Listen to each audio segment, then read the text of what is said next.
Subscribe to Storylab for more stories. Now, let's begin this one. Chapter 1. The Man Left Behind. Christopher Merritt had learned to live with absence. 3 years since the divorce, and he'd built a life around the every other weekend custody arrangement like a man building a house around a wound. His apartment in Millbrook wasn't much. 2 bedrooms, decent kitchen, walls still mostly bare, but Emma's room had stars on the ceiling and shelves full of books she loved. That's what mattered. At 36, Chris worked as a senior investigator for the state's Public Integrity Unit, the division that investigated police misconduct and government corruption. It was work that had cost him his marriage. Rhonda had grown tired of the late nights, the obsessive case files spread across their dining table, the threats that sometimes followed him home. She'd wanted stability, wanted normal. When Sheriff Chris Carey swept into her life with his badge, his power, his promises of security, she'd filed papers within a month. Chris stood at his kitchen counter Friday evening, preparing Emma's favorite dinner. Chicken parmesan with the sauce she liked, not too spicy. She'd be here in 2 hours. 9 years old now, bright and fierce like her mother used to be, before Rhonda had grown cold and distant in ways Chris still didn't fully understand. His phone buzzed. Emma's number, but it was only 4 p.m. Rhonda never let her come early. "Hey, sunshine," Chris answered, already sensing something wrong in the silence that followed. "Daddy." Emma's voice was small, cracked with pain. "Daddy, I fell." Chris's investigative instincts sharpened instantly. Emma didn't cry easily. "Where are you hurt, baby?" "My arm. It hurts really bad." A pause, then whispered, "He pushed me." The world narrowed to that single sentence. "Who pushed you?" Another pause, longer. Background noise. Rhonda's voice saying something sharp. Then Emma, barely audible. "Nobody. I fell down the stairs. I have to go." The line went dead. Chris was already grabbing his keys, his investigator's badge, the small recorder he always carried. He knew his daughter's voice, knew the difference between accident and lie. Emma had never lied to him before. The drive to Rhonda's house, Carrie's house now, took 18 minutes through Millbrook's winding residential streets. The sheriff's department cruiser sat in the driveway of the large colonial, a statement of power in this small town. Chris had watched over the past 2 years as Carrie had consolidated control over the county, replacing deputies with loyalists, shutting down complaints, building a reputation for being tough on crime that mostly meant tough on anyone who crossed him.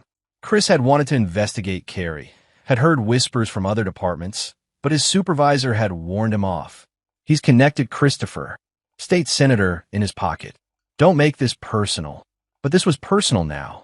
He knocked on the door. No answer. Knocked again, harder. Through the window, he could see movement. Rhonda appearing in the hallway, her face pale, eyes darting back toward the kitchen. She saw him and shook her head, a small, frantic gesture. The door opened 6 inches, chain still attached. Rhonda's face appeared in the gap. Up close, Chris could see the carefully applied makeup didn't quite hide the yellowish tint of an old bruise near her temple. "Christopher, this isn't your weekend. Emma called me. She's hurt. I'm taking her to the hospital. She's fine. She fell down the stairs, just a bad bruise." "Rhonda!" Chris's voice was quiet, the tone he'd perfected in interrogation rooms. "I can hear her crying. Open the door. You need to leave." Chris is, "I don't care what the sheriff wants.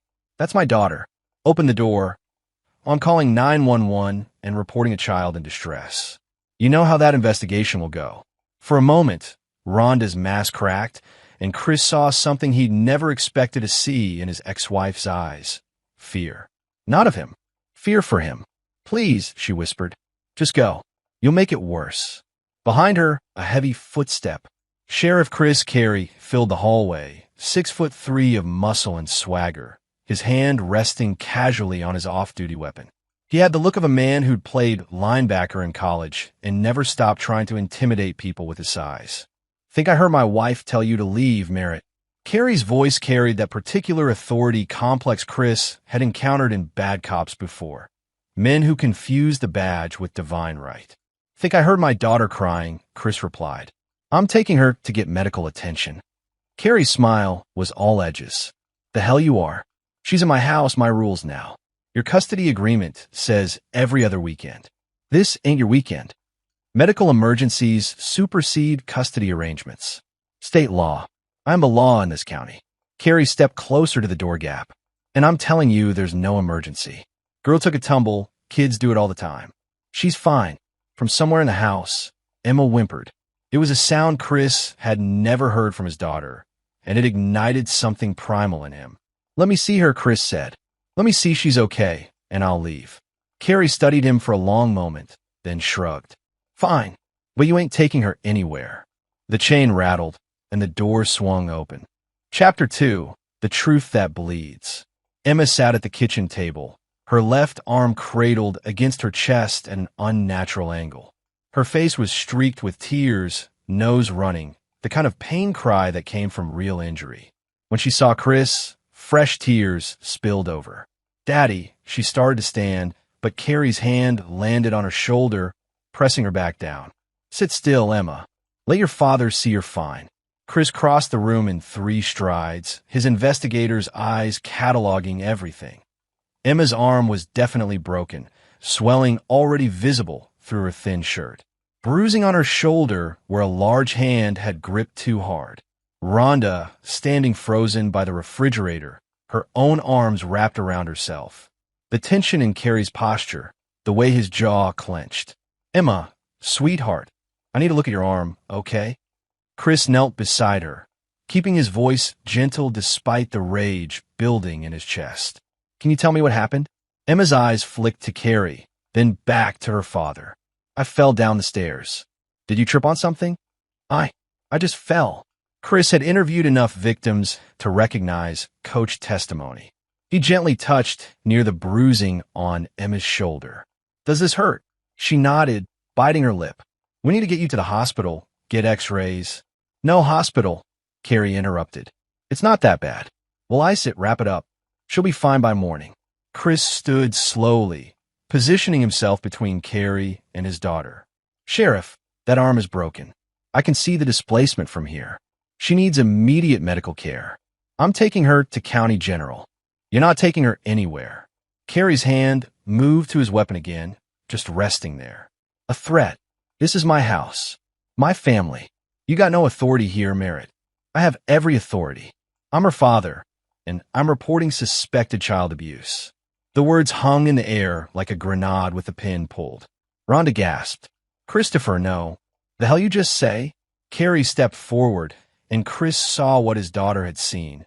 The volatility, the barely controlled violence. You calling me an abuser? In my own house.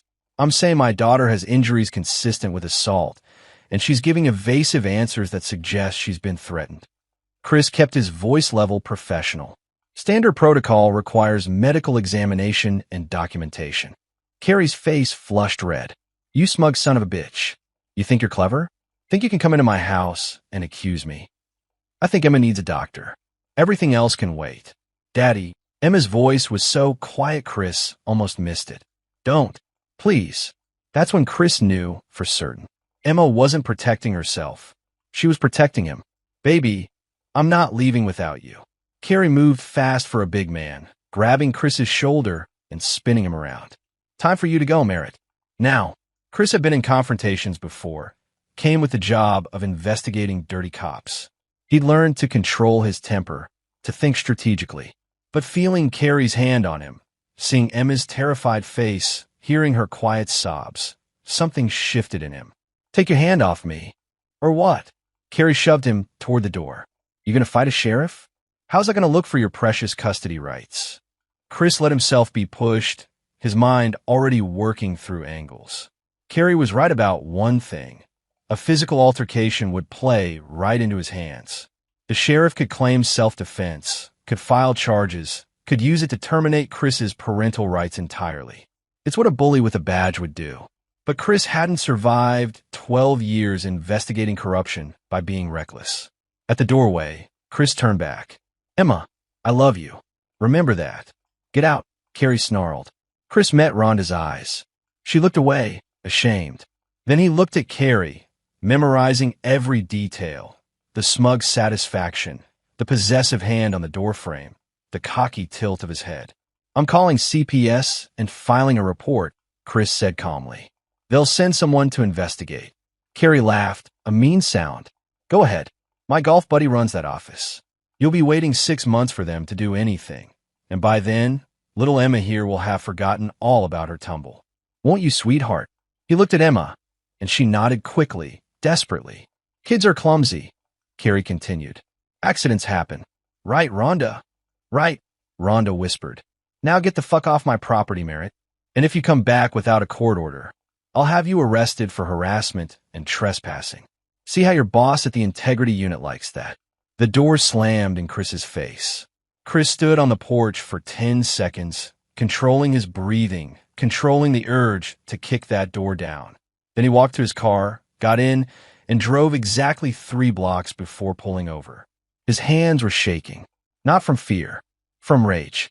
He'd investigated men like Carrie before, bullies who hid behind badges, who used their authority to intimidate and control. He'd seen the patterns: escalating violence, isolation of victims, corruption of systems that should protect people. But this was his daughter, his Emma, and Carrie had made a critical mistake. Chris pulled out his phone and made 3 calls.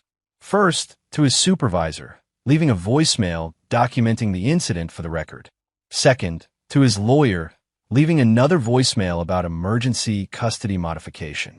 Third, to County General's ER, where he'd spent enough time on cases to know the head nurse. Sarah, it's Chris Merritt. I need a favor. Then he made a 4th call, one he'd been putting off for 3 years. Brett, Chris said when the line connected. It's Christopher. I need your help. It's time to dig into Sheriff Carey. Brett Lyon, his former partner at the Integrity Unit, had transferred to internal affairs in the state capitol. If anyone could start building a case outside Carey's sphere of influence, it was Brett. I've been waiting for you to say that for 2 years, Brett replied. What finally pushed you? He hurt Emma. A pause. Then, I'll be on the road in an hour. In the meantime, Chris, be smart about this. Don't give him any ammunition. Too late, Chris said quietly. He's already got my daughter. He hung up and stared at Carey's house in his rearview mirror. The lights glowed warm and normal, hiding the rot inside. Chris had spent his career bringing down corrupt officials by being patient, methodical, building ironclad cases that prosecutors couldn't ignore. It took months, sometimes years. He didn't have months. Emma didn't have months. The image of her face, that fear, that pain, burned in his mind. Sheriff Carey thought he was untouchable, thought his badge and connections made him immune, thought Chris would follow the rules, file the reports, wait for the system to slowly grind forward. He didn't know that Chris had spent 12 years learning exactly how men like him operated. Didn't know about the network of investigators, whistleblowers, and journalists Chris had cultivated. Didn't know that Chris's obsessive case files included 3 folders of rumors and complaints about Carey's department that had been mysteriously buried. Most importantly, Carey didn't know that Chris's father had been a sheriff himself, a good one, who taught his son that sometimes the law wasn't enough. Sometimes justice required getting your hands dirty. Chris pulled out his recorder and made an audio note. October 4th, 4:47 p.m. Emma Merritt, age 9, presenting with clear signs of broken arm and bruising consistent with adult hand grip. Sheriff Chris Carey refused medical treatment, displayed threatening behavior, and victim showed signs of coached testimony under duress. Beginning investigation.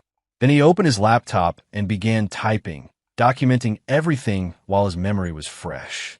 Every word, every gesture, every tell. The legal path would take too long. But Chris had learned something else in his career.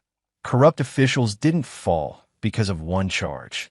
They fell because their whole house of cards collapsed at once, usually because they'd made too many enemies and taken too many risks. Carey had been sheriff for 4 years. For years of complaints that went nowhere, deputies who quit suddenly, cases that got dropped. For years of accumulating sins. Chris's phone buzzed. A text from an unknown number. Stop asking questions about my husband. He's a good man. Emma is fine. If you push this, you'll lose her completely. Rhonda. Chris stared at the message, hearing the desperation behind the words. Rhonda wasn't protecting Carey out of love. She was protecting him out of fear. How long had the abuse been going on? When had his ex-wife become a hostage in her own home? Another text, this one from Emma's phone. Daddy, I'm scared. Before Chris could respond, the message was deleted. Then another appeared. Emma is in bed resting. Do not contact her again tonight. This is Sheriff Carey. Chris's jaw clenched. Carey was monitoring Emma's phone now, controlling communication. Classic abuser tactic, but also a mistake, because that text, sent from a position of authority, demanding a father not contact his own child, that was documentary evidence of interference with parental rights. Chris screenshot it, backed it up to 3 different cloud services, then forwarded it to his lawyer with a note. Need emergency hearing. Evidence of parental alienation and medical neglect. Then he opened his investigation files on Carey. It was going to be a long night. But Chris had spent 3 years being the weekend dad, the one who followed the rules, the one who tried to keep things civil for Emma's sake. That time was over. Sheriff Carey had broken his daughter's arm, had threatened her, had corrupted his ex-wife, had thought he could intimidate Chris into backing down. But Chris Merritt hadn't become one of the state's top investigators by backing down from bullies. He brought down 3 county commissioners, 2 judges, and a state representative. He'd survived death threats, intimidation campaigns, and attempts to discredit him. Sheriff Chris Carey was just another corrupt official who'd forgotten that the badge was supposed to represent service, not power. And Chris was going to remind him. The game was on. But this time, the stakes weren't just justice. They were his daughter's life. Chapter 3. The Pocket's Secret. Chris didn't sleep that night. Instead, he worked cross-referencing every complaint filed against Carey's department in the past 4 years. Every deputy who'd quit suddenly. Every case that had been mysteriously dropped or bungled. Patterns emerged like constellations in a dark sky. Deputy Raymond Everett filed complaint about Carey ordering him to destroy evidence in a DUI case involving a state senator's son. Transferred to desk duty, then resigned within 3 months. Detective Nikki Woods attempted to investigate a domestic violence call at a prominent businessman's home. Case was shut down by Carey personally. Woods transferred to another county. Officer Timothy Webster witnessed Carey accepting cash from a known drug dealer. Filed internal report. Found with drugs planted in his locker 2 days later, fired for cause. The pattern was clear. Carey didn't just cover for himself. He covered for his friends, his political allies, anyone who could help maintain his power. And anyone who threatened that power was destroyed. Chris's phone rang at 2 a.m. Brett Lyon. Couldn't sleep either, Brett said. I've been pulling Carey's files. Chris, this guy's worse than we thought. 3 excessive force complaints that were quashed before they even got to investigation. 2 credible allegations of sexual misconduct. One involving a traffic stop, one involving a witness in a drug case. Both women suddenly recanted and left the state. How is he still in office? State Senator Franklin Ritter. Carey has dirt on him. Photos from a bachelor party that would end his career. Ritter makes sure any investigation into Carey dies in committee. It's a mutual protection racket. Chris added notes to his growing file. We need something big, something that can't be buried. What about Emma? Can you get her to a doctor, get documentation? Carey's blocking it. He's got legal custody during the week, and he's claiming it's just a minor injury. By the time I get an emergency hearing, he'll have had time to coach her, maybe even get a friendly doctor to say it was just a sprain. So what's your play? Chris was quiet for a moment, staring at the photo of Emma on his desk, her gap-toothed smile from 2 years ago, before Carey had entered their lives. I'm going back tomorrow. First thing, I'm getting her to a hospital. Chris, he threatened to arrest you for trespassing. If you show up again without a court order, I'm her father. She needs medical care. I'm not letting her sit there with a broken arm because some corrupt sheriff says so. They'll use it against you. Claim you're unstable, a threat. They'll take Emma away completely. Then I better make sure they can't. Another pause. Then Brett sighed. What do you need from me? Everything you can find on Carey by morning. Personnel files, financial records, anything that shows a pattern.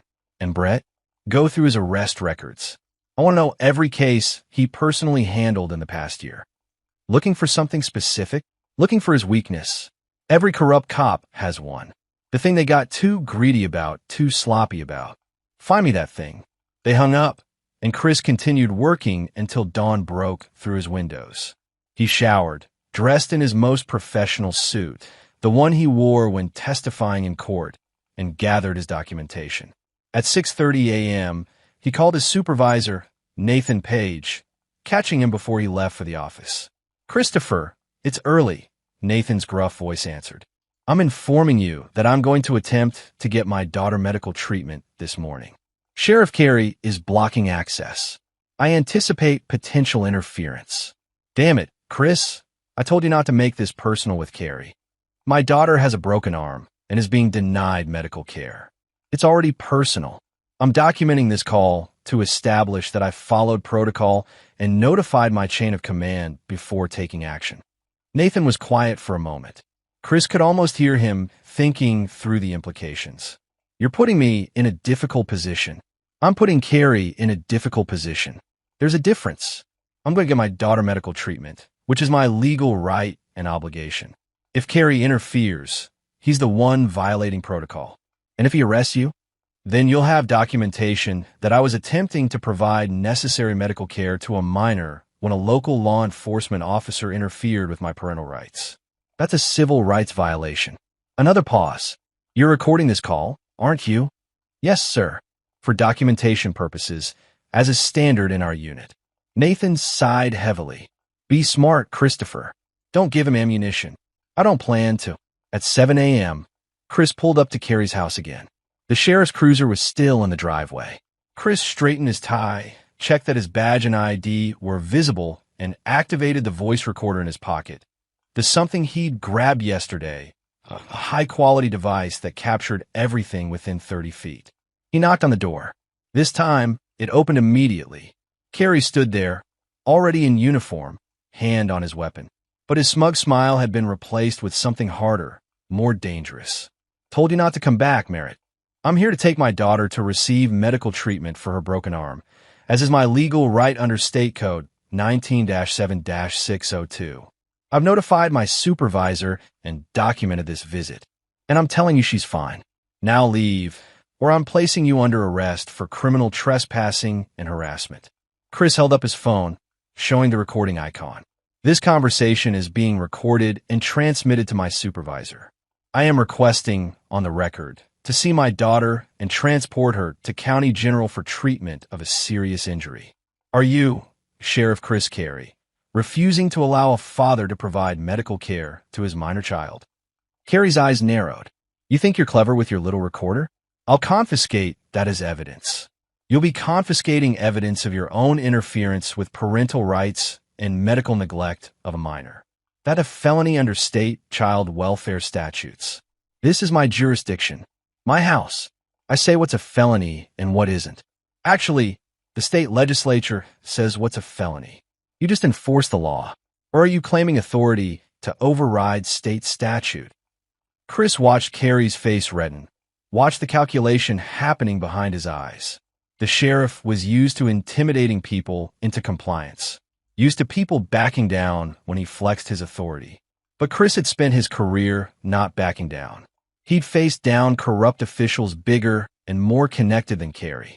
"I'm going to count to 3, Carey said slowly. "Then I'm going to arrest you. 1. Daddy." Emma's voice came from upstairs, high and panicked.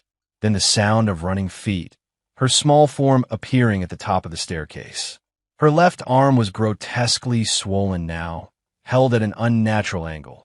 "Emma, get back to your room," Carey shouted. But Emma was already coming down the stairs, tears streaming down her face. "It hurts, Daddy. It hurts so bad." Rhonda appeared behind her, reaching for Emma's good arm. "Sweetheart, you need a rest." Emma pulled away. "No, I want my daddy. He pushed me.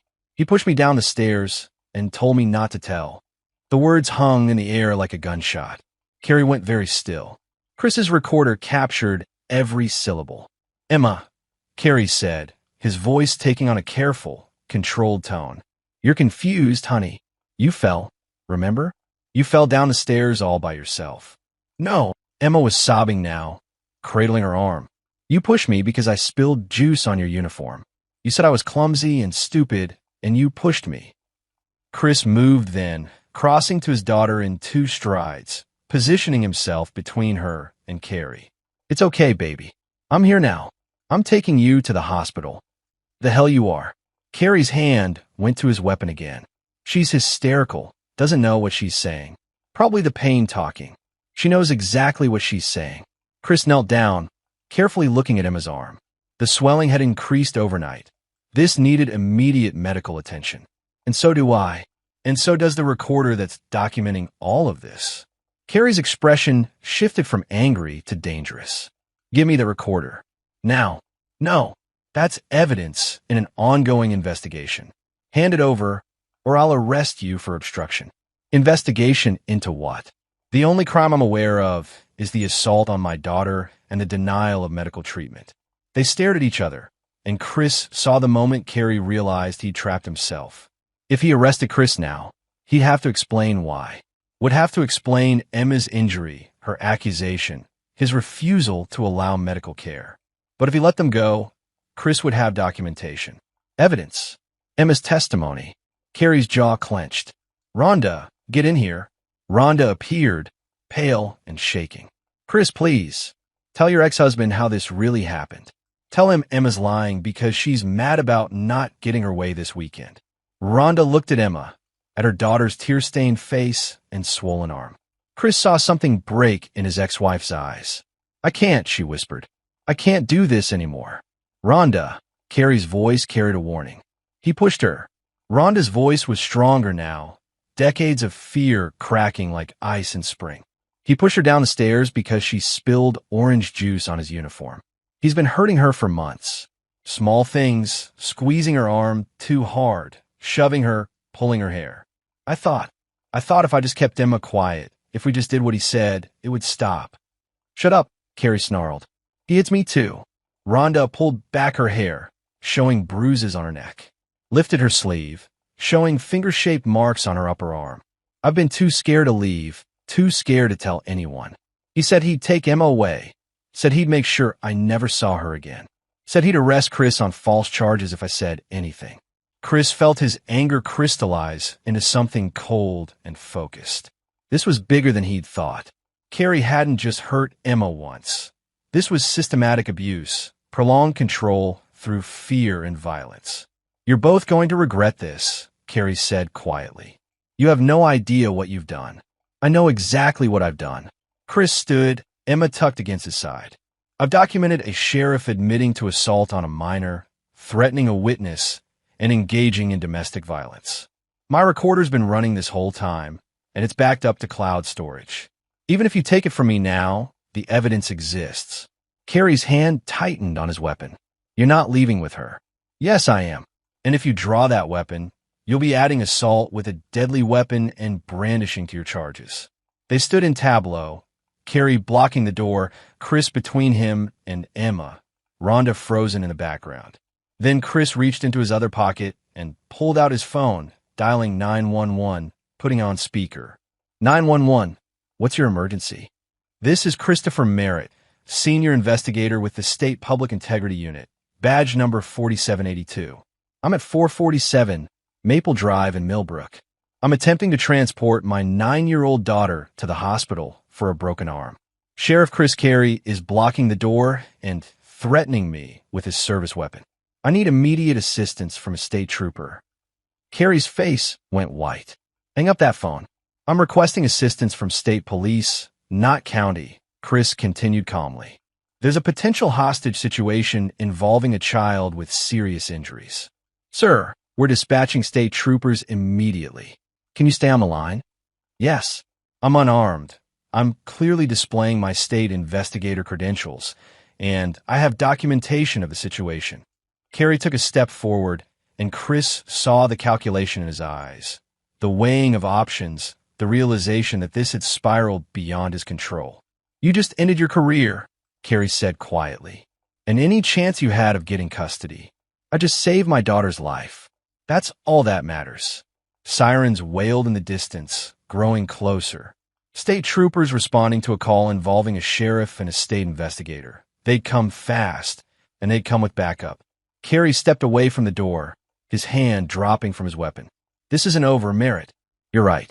It's just beginning. The troopers arrived in 4 vehicles, led by Captain Bernard Schaefer, a 20-year veteran Chris had worked with on a corruption case 2 years ago.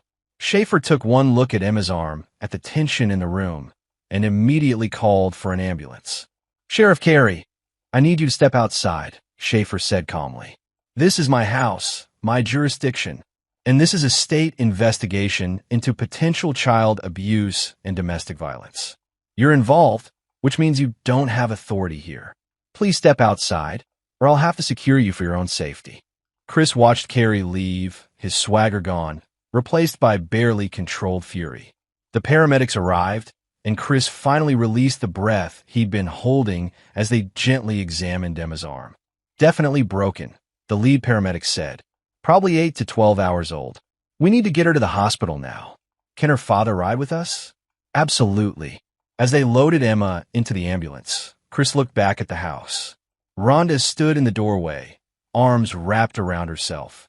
Their eyes met, and Chris saw genuine remorse there. "Thank you," she mouthed. Chris nodded once, then climbed into the ambulance. He'd gotten Emma out, had documentation of Carey's crimes, had witnesses. But as the ambulance pulled away, Chris knew this was just round 1. Carey wasn't going to let this go. Men like him didn't surrender power easily. They fought back, dirty and desperate. Chris was ready for that fight. But first, he had to take care of his daughter. Everything else could wait. Chapter 4. The Hospital Files. Emma's arm required surgery, a displaced fracture that had been left untreated for over 18 hours. The orthopedic surgeon, Dr. Michael Roman, emerged from the OR with grim news. "Mr. Merritt, your daughter's going to be fine, but I need to talk to you about the injury pattern." Dr. Roman led Chris to a quiet consultation room, pulling up X-rays on a computer screen. "See here? This isn't a fall injury. The fracture is consistent with forceful gripping and twisting. Someone grabbed her arm hard enough to break it." Chris stared at the images, rage building behind his carefully controlled expression. "I'm mandated to report this to Child Protective Services," Dr. Roman continued. "But I wanted you to know, in 30 years of orthopedics, I've seen this type of fracture before, usually in cases of severe child abuse. How long will Emma need for recovery? 6 to 8 weeks in a cast. She'll need physical therapy afterward." "But Mr. Merritt," Dr. Roman paused, his expression troubled. "The nurses documented other injuries. Old bruises in various stages of healing on her legs and arms. One rib that was probably fractured a month ago and healed on its own. This isn't the first time she's been hurt." Chris closed his eyes, fighting the wave of guilt and fury. How'd he missed it? Every other weekend for 3 years, and he hadn't seen. "Don't blame yourself," Dr. Roman said quietly. "Kids hide abuse when they're scared. And from what the state troopers told me about the situation, she had good reason to be scared." A social worker arrived an hour later, Marina Liu from the state CPS office, not Carey's golf buddy from the county. Chris recognized her from a previous case where they'd collaborated. "Chris." Marina's greeting was warm but professional. "I've been assigned to Emma's case because there's conflict of interest with the county office. I've already spoken with Captain Schaefer and reviewed the documentation you provided. I need to interview Emma when she wakes up, but based on what I'm seeing, I'm recommending immediate emergency custody modification in your favor." "How fast can that happen?" "Judge Lillian Tompkins handles emergency custody hearings. I called her from the car. She's opening her courtroom tomorrow morning at 8 a.m. specifically for this case. Carey's going to fight it. Let him try. I've got documentation of untreated serious injury, evidence of ongoing abuse, and testimony from multiple witnesses. The sheriff doesn't have many cards to play here." Chris wasn't so sure. Men like Carey always had cards to play. His phone buzzed continuously. Calls from Nathan Page, from Brett Lyon, from his lawyer.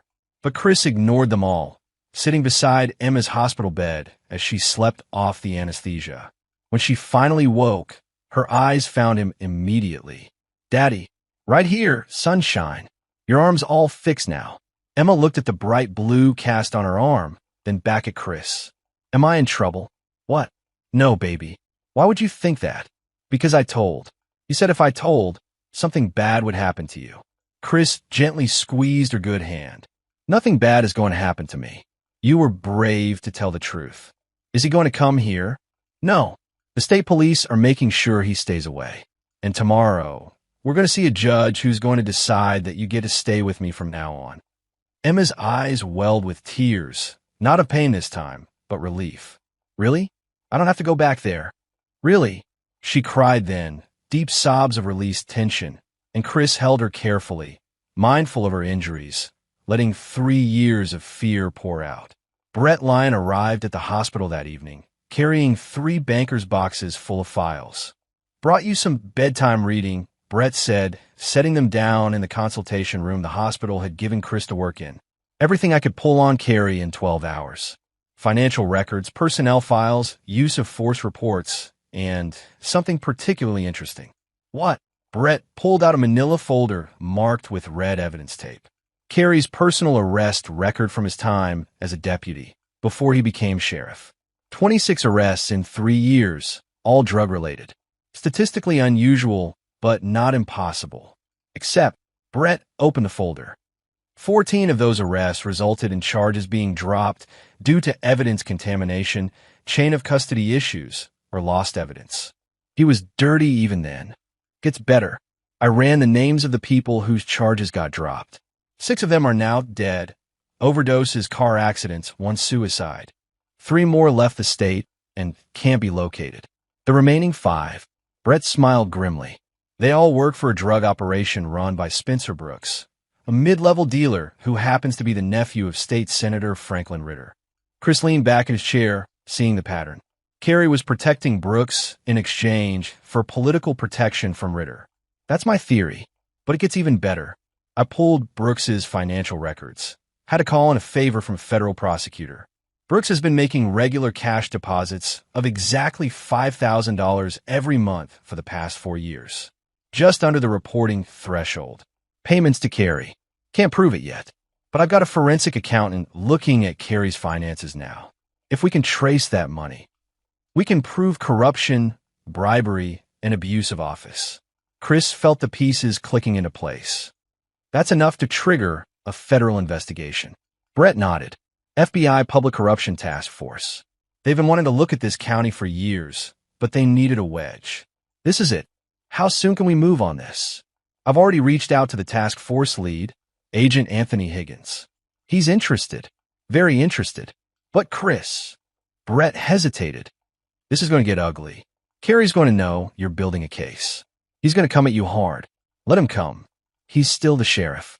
Still has his badge, his gun, and deputies who are loyal to him. You need to be careful. Chris looked through the window at Emma, sleeping peacefully with a hospital security guard posted outside her door. I don't need to be careful. I need to be thorough. Carrie hurt my daughter. He terrorized my ex-wife. He's been running this county like his personal fiefdom for years. It's time someone took him down. We take him down legally. By the book. The minute you step outside the law, you become like him. I'm nothing like him. Brett studied Chris for a long moment. No, but grief and rage can make good people do bad things. Promise me you'll stay focused on the legal path. Chris wanted to promise that. Wanted to say he'd follow protocol, build the case, let justice work through proper channels. But every time he closed his eyes, he saw Emma's terrified face, heard her sing, "It hurts, Daddy." Remembered the way Carrie had stood over her, threatening and controlling. I'll do what needs to be done, Chris finally said. Whatever that takes.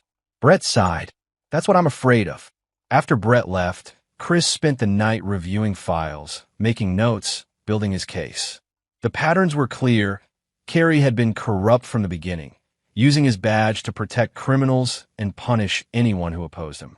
At 2 a.m., his phone rang. Unknown number. Chris answered, voice recorder activated. Merritt, enjoy your time with Emma while it lasts. Carrie's voice was cold, controlled. Tomorrow, Judge Tompkins is going to hear about your history of depression, your obsessive work habits, your inability to maintain a stable relationship. She's going to hear about how you abandoned your marriage for your career. You threatening me, Sheriff? Just stating facts. I've got 3 deputies ready to testify about your erratic behavior. Your supervisor's going to receive a complaint about your conduct. And my lawyer's going to present evidence that you've been stalking and harassing me and my wife. Your wife who you've been beating? The one who testified against you today. Rhonda's confused right now. By tomorrow, she'll remember things differently. Women under stress, they get confused, say things they don't mean. Chris's grip tightened on the phone. You got to her. I talked to my wife, yes. Reminded her of some things, like the fact that she's living in my house, driving my car, using my credit cards. Reminded her that if we divorce, she gets nothing, that her lawyer bills get paid by me, that her ability to see Emma depends on staying in my good graces. You're confessing to witness intimidation. Carrie laughed. I'm having a conversation with the father of my stepdaughter, letting him know the reality of the situation. Tomorrow's hearing isn't going to go the way you think, Merritt. You're going to lose. And when you do, I'm going to make sure you never see Emma again. The line went dead. Chris sat in the dark hospital room, recording saved and backed up, and realized Brett was right. This was going to get ugly. But Chris had something Carrie didn't: righteous purpose. He wasn't fighting to protect his power or reputation. He was fighting for his daughter, and that made him infinitely more dangerous. Chapter 5. The Judge's Decision.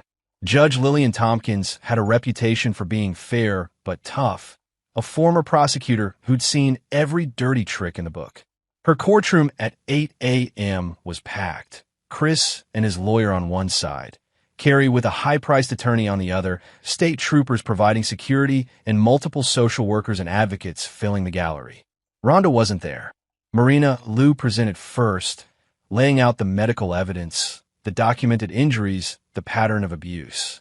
Dr. Roman testified via video link about Emma's fracture and the other injuries he'd documented. Then came Chris's recording from the confrontation at Carrie's house. Emma's voice saying, "He pushed me." Rhonda's confession about the ongoing abuse, Carrie's threats. It should have been a slam dunk. But when Carrie's lawyer stood up, Chris realized the sheriff had been busy overnight. Your Honor, we're not contesting that Emma Merritt sustained an injury, the lawyer began smoothly.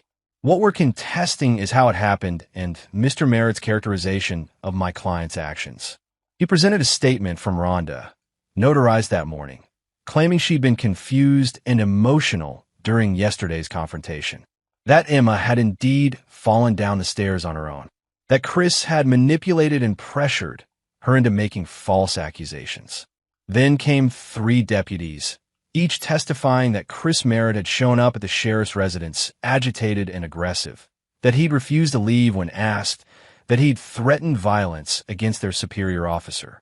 All lies, but sworn lies from law enforcement officers. Chris's lawyer objected repeatedly, pointing out the contradictions, the sudden reversal of testimony, the obvious coordination.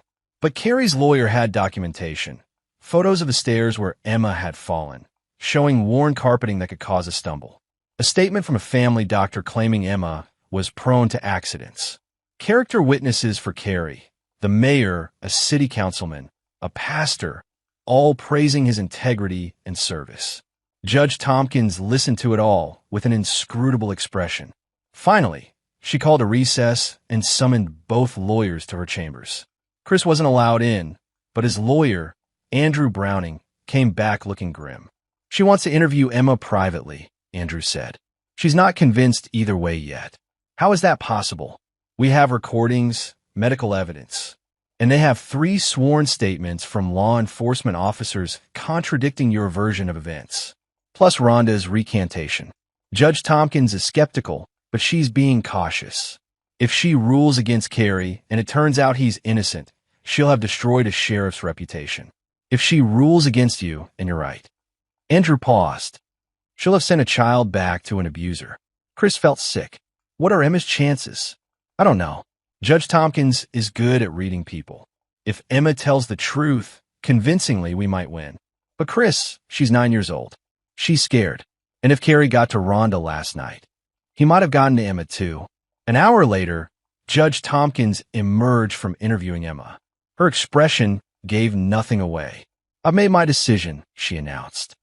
This court finds sufficient evidence of potential risk to the minor child to justify temporary modification of custody. Effective immediately, Emma Merritt will be placed in her father's sole custody pending further investigation. Chris felt relief flood through him. However, Judge Tompkins continued, I'm also ordering a full CPS investigation, supervised psychiatric evaluation of all parties, and appointment of a guardian ad litem to represent Emma's interests. Sheriff Carey, you are prohibited from contact with Emma except through supervised visitation, pending resolution of the allegations. Carey's face darkened, but he nodded. Mr. Merritt, while I'm granting you custody, I'm also warning you. I will be watching this case closely. If I find any evidence that you've coached your daughter, manipulated witnesses, or falsified evidence, I will reverse this decision immediately. Do you understand? Yes, Your Honor. Court is adjourned. As people filed out, Chris felt Carey's eyes on him. The sheriff leaned close as he passed, whispering just loud enough for Chris to hear. You think you've won. You haven't. This is my county, my rules, and you just made a very powerful enemy. Chris met his gaze steadily. The feelings mutual. Outside the courthouse, Brett Lyon was waiting with news. FBI's opening an investigation, Brett said quietly, pulling Chris aside. Agent Higgins reviewed the evidence I sent him. They're particularly interested in the Spencer Brooks connection and the pattern of dropped charges. They're going to start pulling federal records, financial transactions, the works. How long? Federal investigations move slowly. 6 months minimum, probably longer. I don't have 6 months. Carey's going to keep coming at me. Then we need to speed things up. Brett pulled out his phone, showing Chris a series of text messages. I reached out to some of Carey's former deputies, the ones who quit rather than go along with his corruption. Raymond Everett agreed to talk. He's willing to testify about evidence tampering and payoffs if we can guarantee his safety. Can we? FBI can put him in witness protection if the evidence is good enough. But Chris, we need more. We need financial records showing the payments from Brooks to Carey. We need documentation of the evidence tampering. We need something concrete that even Ritter can't bury. Chris thought for a moment, then made a decision. I know where to find it, but I'll need help. What kind of help? The questionably legal kind. Brett's expression darkened. Chris, don't do anything stupid. I'm not going to break any laws, Chris said carefully. But I might bend a few procedures. You don't want to know the details. Damn right I don't. I'm going to pretend this conversation never happened. That evening, Chris got Emma settled in his apartment. Her room exactly as she'd left it, but now it would be permanent. He made her favorite dinner, helped her with her pain medication, and tucked her into bed with her favorite book. Daddy, Emma said, as he turned off the light. Am I really going to stay here? Really and truly. The judge said so. But what if he finds a way to make me go back? Chris sat on the edge of her bed, choosing his words carefully. Baby, I'm going to make sure that never happens. I'm going to make sure he can never hurt you again. How? By making sure everyone knows the truth about what he did. By making sure he can't hide behind his badge anymore. Emma was quiet for a moment. He said if I told, he'd hurt you. He said he could make you disappear and nobody would care. Ice formed in Chris's veins. He told you that. Lots of times. He said sheriffs can do whatever they want. That nobody could stop him. Chris pulled his daughter into a careful hug, mindful of her cast. He was lying, Emma. There are people who can stop him, and I'm one of them. After Emma fell asleep, Chris made a phone call to an old colleague from his early days in the Integrity Unit, Edgar Kane, who'd left the state investigator's office to work as a private security consultant. Edgar specialized in information acquisition, which was a polite way of saying he knew how to get into places he wasn't supposed to be. Chris Merritt, Edgar answered, sounding amused. It's been what, 5 years? Let me guess. You need something that exists in a gray area between legal and extremely illegal. I need access to the sheriff's office file room, the one where they keep physical copies of case files and evidence logs. That's not gray area. That's extremely illegal. I need proof that Carey's been tampering with evidence. Digital records can be altered or deleted. But physical logs, signed evidence forms, those are harder to fake. Edgar was quiet for a long moment. You know, I could lose my license for this. I know, and I wouldn't ask if there was another way. But Edgar, he hurt my daughter, and he's going to keep hurting people until someone stops him. Another pause. When do you need this? Soon, but I need to make sure it's done right. Nothing that would be inadmissible in court. Nothing that could be challenged as a legal search. You want me to find a legal way to get illegal access? That's a tall order. You're the best in the business. If anyone can do it, you can. Edgar sighed. Let me make some calls. I might know a county employee who'd be willing to accidentally leave a door unlocked. For the right price and the right cause. Whatever it costs, I'll pay it. This isn't about money, Chris. This is about making sure that bastard goes down. Give me 48 hours. Chris hung up and opened his laptop, reviewing the files Brett had given him. Somewhere in the evidence logs was proof of Carrie's corruption. Cases where evidence mysteriously disappeared. Arrest records that didn't match conviction records. The paper trail of a dirty sheriff covering his tracks. He just had to find it. And then Carrie would learn that intimidation and threats only worked when your target was afraid. Chris Merritt had stopped being afraid the moment he'd seen his daughter's broken arm. Now he was just angry. And anger, properly channeled, was a tool for justice. Chapter 6. The Sheriff's Office. Edgar came through 48 hours later, just as promised. I've got a custodian at the sheriff's office, Edgar said over a secure line. Woman named Sonia Carver. Been working there for 12 years. Carrie demoted her from administrative assistant to janitorial staff 2 years ago when she complained about him harassing a female deputy. She's more than happy to help take him down. Can we trust her? She's risking her job and possibly criminal charges to help. I'd say she's pretty committed. She's going to leave the file room unlocked tomorrow night, 11 p.m. to 2 a.m. Security cameras will mysteriously malfunction during that window. You'll have 3 hours. What about the alarm system? Sonia is disabling it for maintenance.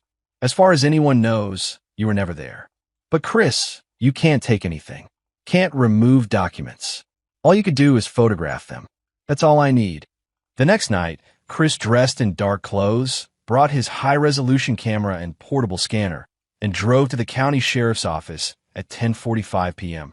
The building was mostly dark except for the front desk, where a single deputy sat scrolling through his phone. Chris parked 3 blocks away and approached from the rear, where Sonia had told Edgar the file room door would be unlocked. His heart hammered as he tested the handle. It opened smoothly, silently. Inside, Chris moved quickly, using a small flashlight to navigate the rows of filing cabinets. He'd memorized the county's filing system from his years investigating corruption, knew exactly where to find evidence logs, case files, and internal affairs reports. He started with the evidence logs from the past 4 years, photographing every page where cases had been marked evidence lost or evidence contaminated. 23 cases total, an unusually high number. Then he cross-referenced those case numbers with arrest records, finding Spencer Brooks's name or associates connected to 16 of them. Pattern established. Next, he found the internal affairs files, complaints against Carrie and his deputies. Most were marked unfounded or unsubstantiated, but the original complaint forms told a different story. Sexual harassment, excessive force, evidence tampering, intimidation of witnesses. All buried, all dismissed. All signed off by Carrie himself, acting as his own internal affairs investigator. Chris photographed everything, his camera's shutter clicking softly in the dark. Then he found something even better, Carrie's personal case files from his time as a deputy. Inside one folder, a set of meeting notes written in Carrie's handwriting. Brooks, payment received, $5,000, will handle the Martinez case. Make sure evidence disappears. Direct evidence of bribery. Chris's hands shook as he photographed the document, making sure to capture every word, every detail. This was it, the smoking gun that connected Carrie directly to Brooks's drug operation. He was so focused on photographing that he almost missed the sound of footsteps in the hallway. Chris froze, flashlight off, camera clutched in his hand. The footsteps came closer. A deputy making rounds? Security checking the building? The door handle rattled. Chris looked around frantically. The file room had no other exit, no windows, nowhere to hide except. He slipped between 2 tall filing cabinets, pressing himself into the narrow gap, holding his breath. The door opened. Light spilled into the room. I'm telling you, Sonia said she locked this door, a male voice said. Deputy Timothy Webster, the one who'd been framed and fired. What was he doing here? Maybe she forgot. Another voice. Nikki Woods, the detective who'd been run out by Carrie. Chris's mind raced. These were two of Carrie's victims, the ones Brett had identified as potential witnesses. What were they doing at the sheriff's office at midnight? Let's make this quick, Webster said. If anyone finds out we're here, nobody's going to find out. Sonia made sure the cameras are off. Chris's heart sank. They were here for the same reason he was, looking for evidence against Carrie. He should reveal himself, should coordinate with them. But if he did, he'd have to explain why he was there, what he was doing. And that could compromise everything. He stayed hidden, listening as they moved through the file room, pulling documents, muttering to each other. Here, this is my personnel file. Look at the fabricated drug charge. And here's the original sexual harassment complaint I filed, before Carrie had it modified. They were building their own case against Carrie, gathering evidence just like Chris was. After 20 minutes, they left, doors locking behind them. Chris waited another 10 minutes to be sure they were gone, then continued his work, photographing everything he could find. Financial records showing discrepancies in the department's drug seizure funds. Emails between Carrie and Senator Ritter discussing, handling potential investigations. More handwritten notes about payments and evidence tampering. By 1:30 a.m., Chris had photographed over 300 documents. Enough to prove a pattern of corruption spanning years. Enough to destroy Carrie's career and put him in prison. He slipped out the same way he'd come in, the door locking automatically behind him. Sonia would arrive in the morning, disable the maintenance mode, and nobody would know anyone had been there. Back in his car, Chris reviewed the photos on his camera's display, making sure they were clear and readable. They were perfect, sharp, detailed, damning. He'd done it. He'd found the evidence. Now he just had to figure out how to use it without revealing how he'd obtained it. Because while the evidence was real, the way he'd gathered it was definitely illegal. Any prosecutor would throw it out as inadmissible fruit of an illegal search. Unless. Chris pulled out his phone and called Brett. It's 2 a.m., Brett answered groggily. I need you to request an official search warrant for Carrie's office file room. What? On what grounds? On grounds of the federal investigation into corruption. You've got Raymond Everett willing to testify about evidence tampering, right? Use that. Say you have reason to believe physical evidence exists in the file room that corroborates his testimony. Chris, what did you do? Nothing that can be traced back to me. But trust me, when FBI agents execute that warrant, they're going to find exactly what they're looking for. I'll send you an encrypted file with a list of specific case numbers and document locations. You don't need to know how I got it. Just trust that it's accurate. Brett was quiet for a long moment. You broke into the sheriff's office, didn't you? I was never there, and you don't want to know if I was. All you need to know is that if the FBI searches that file room, they'll find documentary evidence of years of corruption, bribery, evidence tampering, and witness intimidation. Enough to put Carrie away for decades. Chris, I'm protecting my daughter, Brett. That's all that matters. Now, can you get that warrant or not? Another pause. I'll make some calls. But Chris, if this blows back on you, it won't. I was never there. And you have plausible deniability. You're following up on a credible witness who gave you specific information about where to find evidence. That's proper investigative procedure. You're either brilliant or insane. Probably both. Get some sleep. Tomorrow's going to be a big day. Chris hung up and drove home, exhausted but energized. In his apartment, Emma slept peacefully, her nightlight casting soft shadows on her walls. He'd done the right thing. Bent the rules, yes. Crossed some ethical lines, probably. But he'd gotten the evidence needed to take down a corrupt sheriff who'd hurt his daughter and terrorized his community for years. Sometimes justice required getting your hands dirty. Chris just hoped he hadn't gotten them so dirty that it would cost him everything. Chapter 7. The walls close in. The FBI executed the search warrant 3 days later with a team of 15 agents. They spent 12 hours in the sheriff's office file room, photographing and cataloging exactly what Chris had told Brett they'd find. Carrie watched from his office window, face darkening with each box of documents the agents carried out. By evening, the news had spread through Millbrook like wildfire. The sheriff was under federal investigation for corruption. Chris watched the coverage from his apartment. Emma doing homework at the kitchen table, seemingly oblivious to the storm building around them. "Daddy, can I have a snack?" Emma asked. "Sure, sunshine. Apples or crackers?" "Both." Chris smiled, getting her food, maintaining normalcy even as his phone exploded with calls from reporters, colleagues, even some of Carrie's former deputies wanting to share their stories. But one call made his blood run cold. "Mr. Merritt?" An unfamiliar voice. "This is Detective Ryan Delgado from the State Attorney General's office. We need to talk about your daughter's case and your recent activities." Chris stepped into his bedroom, closing the door. "What about them?" "We've received information that suggests you may have obtained evidence illegally. Specifically, that you accessed the sheriff's file room without authorization 3 nights ago." Chris's heart rate spiked, but his voice remained steady. "I don't know what you're talking about. Mr. Merritt, I'm not with Carrie's department. I'm investigating him too. But if you obtained evidence illegally, it's going to compromise the entire case. Everything we found in that file room could be thrown out as fruit of the poisonous tree." "Who told you this?" "An anonymous tip came in this morning. Someone claiming to have security footage of you entering the building." "Carrie, it had to be. Somehow he'd found out." "There is no security footage," Chris said carefully. "The cameras were offline for maintenance that night." "So you were there." Chris realized his mistake immediately. Delgado had trapped him. "I'm invoking my right to counsel," Chris said.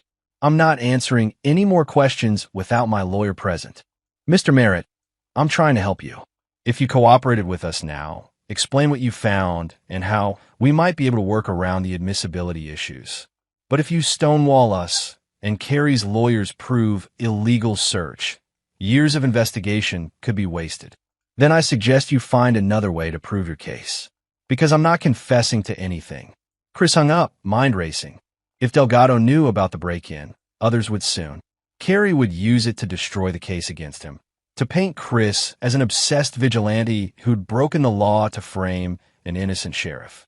His phone rang again. "Brett, we've got a problem," Brett said without preamble. Someone leaked to Carrie's lawyers that the FBI's search might be based on illegally obtained information. They're filing a motion to suppress all evidence from the file room. Can they prove it? They don't have to prove it. They just have to cast enough doubt to make a judge throw out the evidence. And Chris, they're also filing charges against you. Criminal trespassing, burglary, tampering with evidence. Carrie's going scorched earth. Chris felt the trap closing around him. He'd been so focused on getting the evidence, he hadn't fully considered the consequences of his actions. What are my chances? If they can prove you were there? Prison time, loss of custody of Emma, and Carrie walks free on all charges because the case is tainted. They can't prove I was there. No footage, no witnesses, no fingerprints. I wore gloves. What about the custodian? Sonia Carver? She'll never talk. She hates Carrie. She might not have a choice. If she's offered immunity in exchange for testimony about helping you access the building. Chris hadn't thought of that. Sonia could be pressured into talking, and if she did, everything would fall apart. His doorbell rang. Chris looked through the peephole and saw 2 state troopers. "Brett, I have to go. State police are at my door. Don't say anything without a lawyer present. I'll meet you at the station." Chris opened the door, badge held high. "Gentlemen, what can I do for you?" "Christopher Merritt, we have a warrant for your arrest on charges of criminal trespassing, burglary of a government building, and evidence tampering." They read him his rights as Emma appeared in the hallway, eyes wide with terror. "Daddy? What's happening?" "It's okay, baby. I just need to go answer some questions. Call Grandma. Tell her to come stay with you. I'll be home soon." But as the troopers cuffed him and led him to the car, Chris wasn't sure if that was true. He'd crossed the line to protect his daughter and bring down a corrupt sheriff. Now that line was threatening to destroy everything. At the state police barracks, Chris was processed and put in an interview room. Brett arrived an hour later with Andrew Browning. "Don't say a word," Andrew advised. "They're going to try to flip you, get you to confess in exchange for reduced charges. But the minute you admit to being in that file room, Carrie walks and you lose Emma." "What if I don't admit to anything?" "Then they have to prove it.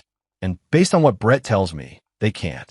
No footage, no witnesses, no physical evidence. It's all circumstantial. Detective Delgado entered with another investigator, laying out photos on the table.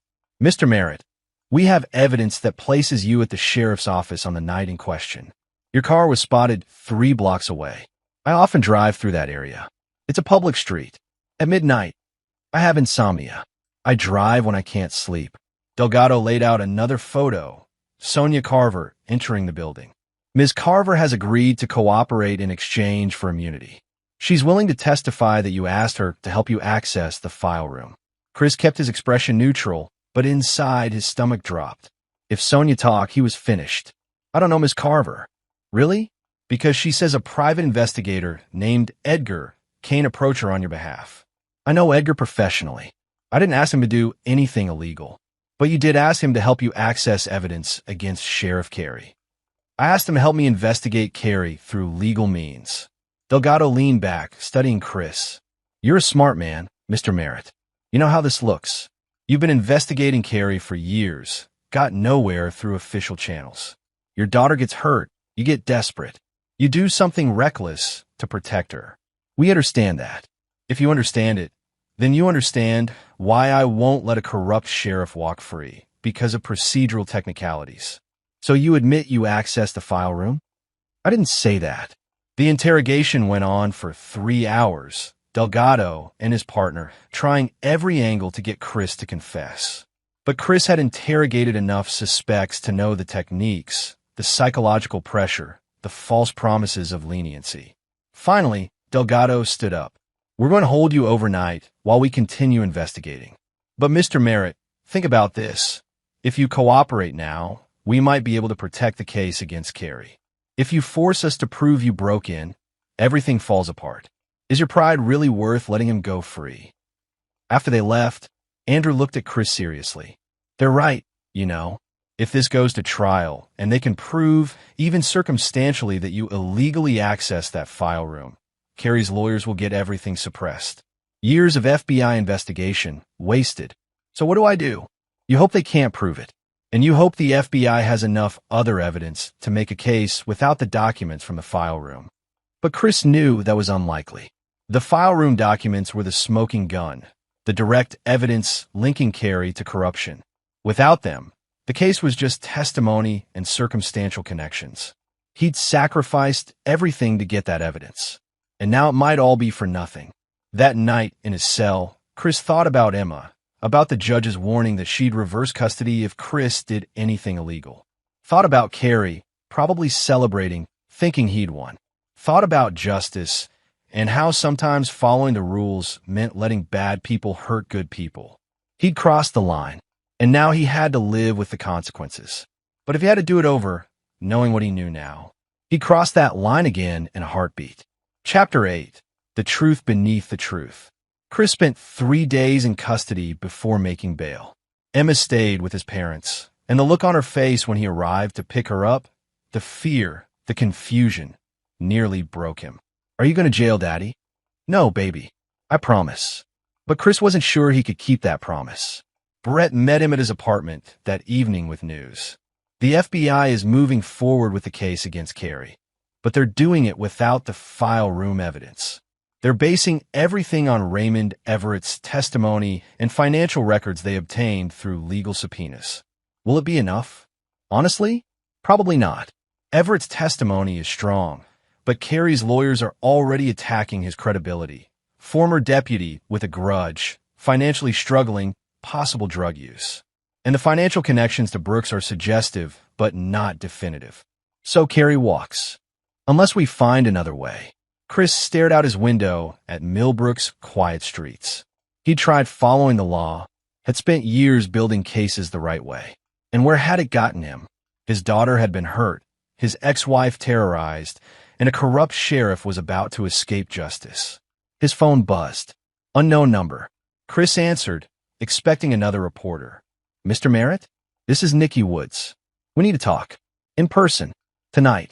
They met at a diner 40 miles outside Millbrook, far enough from Carey's sphere of influence to feel safe. Detective Woods sat across from Chris, and Timothy Webster was with her.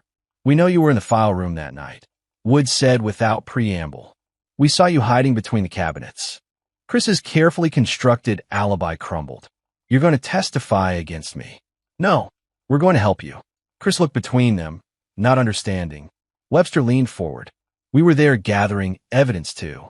Evidence we'd been too scared to collect when we worked for Carrie. But that night, knowing we had a chance to finally take him down, we took it. We photographed the same documents you did, Woods continued. Maybe more. We got evidence of 17 cases where Carrie tampered with evidence to protect Brooks's operation. We got emails, meeting notes, financial discrepancies. Everything. But if you admit you were there, your evidence will be thrown out too. Not if we obtained it through a legitimate investigation. Woods pulled out a folder. Timothy and I have been working with the State Attorney General's office for 6 months, building a separate case against Carrie. We've been authorized as confidential informants with permission to access county records. She showed Chris documents, formal authorization letters, signed agreements, legal protection. We had the right to be in that file room. We just couldn't let Carrie know we were investigating him. So we did it covertly. Chris's mind raced, seeing the implications. The evidence you gathered is legally admissible. Every word of it. And it's the same evidence you photographed. Same documents, same smoking guns. The FBI can use our findings without any concern about a legal search. Why are you telling me this? Woods' expression hardened. Because Carrie destroyed our careers, our reputations. We've been waiting years for a chance to take him down. When the FBI investigation started, we finally saw our opportunity. We were going to stay quiet, let you take the fall for the break-in while we presented our legal evidence. But that felt wrong, Webster finished. You were protecting your daughter. We were protecting our careers. Your motives were better than ours. Chris felt something shift in his chest. Hope, maybe, or vindication. So the case against Carrie can proceed using your evidence. It can and it will. Detective Delgado is already preparing to arrest Carrie based on what we provided. Federal charges for corruption, bribery, evidence tampering, witness intimidation. He's looking at 20 years minimum. And the charges against me? Would smile grimly. Dropped. Turns out the anonymous tip about you being in the file room came from Carrie himself, claiming he had security footage. But when pressed to produce it, he couldn't. The whole thing was a bluff to discredit you. Without proof you were actually there, there's no case. Sonia Carver refused to testify against you. Said she didn't know anything about anyone accessing the file room illegally. Whatever Edgar offered her for her silence, it was enough. Chris leaned back in the booth, exhausted relief washing over him. It's really over? For you, yes. For Carrie, Webster's smile was cold. It's just beginning. Federal agents are executing arrest warrants tomorrow morning. By this time tomorrow, he'll be in federal custody. They talked for another hour, Woods and Webster detailing the evidence they'd gathered, the case the Attorney General's office was building. It was overwhelming.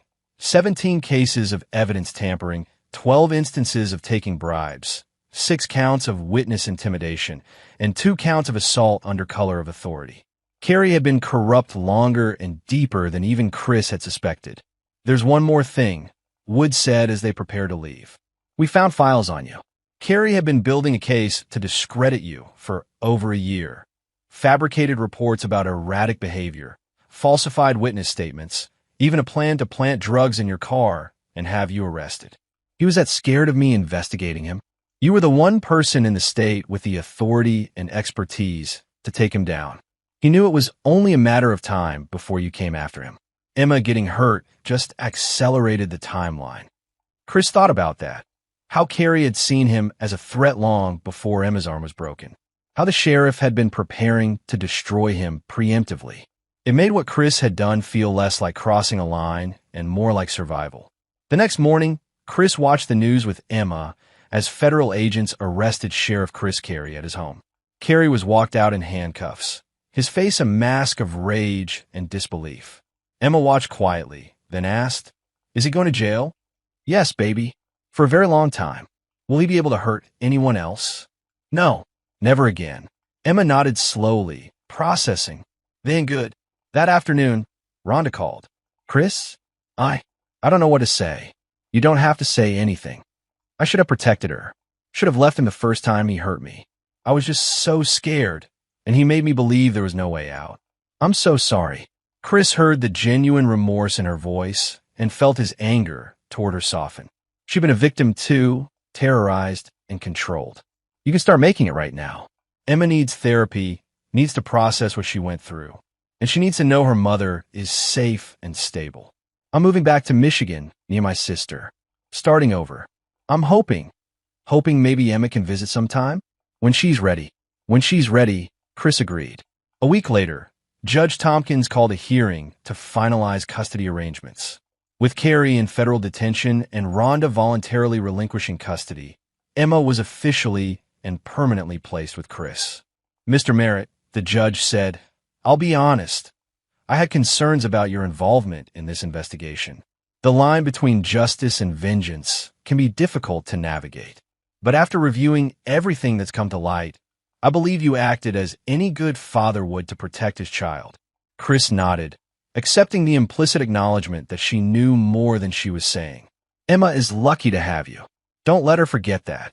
Outside the courtroom, Brett pulled Chris aside. The FBI wants to thank you unofficially. Your investigation, even the questionable parts, helped crack a corruption ring that went deeper than anyone suspected. Senator Ritter is resigning tomorrow. Spencer Brooks and 6 of his associates have been arrested, and the state is reviewing every case Carrie ever touched. What about Edgar and Sonia? Edgar was never here. Sonia is getting a promotion and transfer to a county office where she'll be appreciated. Everyone involved is being protected. Chris felt the weight of the past 2 weeks finally lifting. It's really over. It's over. You won. But as Chris drove home with Emma that evening, listening to her chatter about school and friends and wanting to try out for soccer, he realized he hadn't won anything. He'd simply done what any father would do, protected his child, stood up to a bully, and refused to let corruption and violence go unchallenged. The cost had been high. He'd crossed legal lines, made questionable decisions, put his career and freedom at risk. But looking at Emma's smiling face in the rearview mirror, her cast covered in signatures from her classmates, her eyes bright with the kind of happiness he hadn't seen in years. Yeah, it had been worth it. Every bit of it. Chapter 9, New Beginnings. 3 months later, Chris stood in Judge Tompkins' courtroom again, this time for Sheriff Chris Carey's sentencing hearing. The federal prosecutors had put together an overwhelming case. 23 counts of corruption, bribery, evidence tampering, and abuse of office. Carey had tried to fight it, but the evidence from Woods and Webster's investigation was ironclad. The courtroom was packed with Carey's former victims, deputies he'd ruined, defendants he'd framed, witnesses he'd intimidated. Even Emma was there, sitting between Chris and his parents, wanting to see justice done. Carey looked diminished in his orange jumpsuit, the swagger and authority stripped away. When he saw Chris, his eyes flashed with hatred, but there was defeat there too. Judge Lawrence Roman of the Federal District Court read through the verdict and sentencing recommendation. Chris Carey, you held a position of public trust and betrayed it in the most profound ways. You used your badge not to protect and serve, but to intimidate, control, and profit. You created a culture of fear in your department and corruption in your county. Most seriously, you assaulted a child in your care and attempted to cover up that assault through intimidation and manipulation. Roman looked down at his notes. The prosecution has recommended 22 years in federal prison. I'm going to exceed that recommendation. You are hereby sentenced to 30 years in federal prison, with no possibility of parole for at least 20 years. A collective gasp went through the courtroom. Carey's face went white. You destroyed lives, Mr. Carey. You corrupted the very institution meant to protect people. The sentence reflects not just what you did, but the betrayal of public trust you represent. As marshals led Carey away, he looked back at Chris one final time. Chris met his gaze steadily, seeing not a sheriff, but just another abusive bully who'd finally face consequences. Outside the courthouse, reporters swarmed, but Chris had no interest in talking to them. He had more important things to do. He took Emma out for ice cream, like he'd promised. They sat in the park, watching kids play soccer. Emma's cast finally off, her arm healed. Do you think about him? Emma asked quietly. Sometimes. Do you? Yeah, I have nightmares still. That's normal, baby. Your therapist says it's going to take time. But we're safe now, right? He can't hurt us anymore. Chris pulled his daughter close. We're safe. I promise. A few weeks later, Chris received a letter from Rhonda. She got a job at a library in Michigan, was seeing a therapist, was slowly rebuilding her life. She wanted to know if Emma might visit during summer vacation. Chris showed Emma the letter. What do you think? Emma read it carefully, her 9-year-old face serious. Is she better now? Not scared anymore. She's working on it. Same as you. Emma thought about it for a long moment. Maybe for a week. If you come with me. Deal. Work had been complicated for Chris. An internal investigation into his role in the Carey case had concluded with a reprimand for failing to follow proper channels, but also a commendation for exceptional investigative work leading to the exposure of significant public corruption. Translation: they knew he'd bent rules, but they couldn't prove it, and the results were too good to punish him harshly. Nathan Page called him into his office a month after Carey's sentencing. Christopher, I've been offered a position as Deputy Director of the State Bureau of Investigation. I'm taking it. Congratulations, sir. And I'm recommending you as my replacement to head the Public Integrity Unit. Chris blinked in surprise. Sir, after everything that happened, you proved you're exactly the kind of investigator we need. Someone who won't back down from powerful corruption, who'll fight for what's right even when it's hard. Nathan paused. You crossed some lines, Chris. I know it, you know it. But you also brought down one of the most corrupt officials this state has seen in decades. That count for something. What about the questionable methods?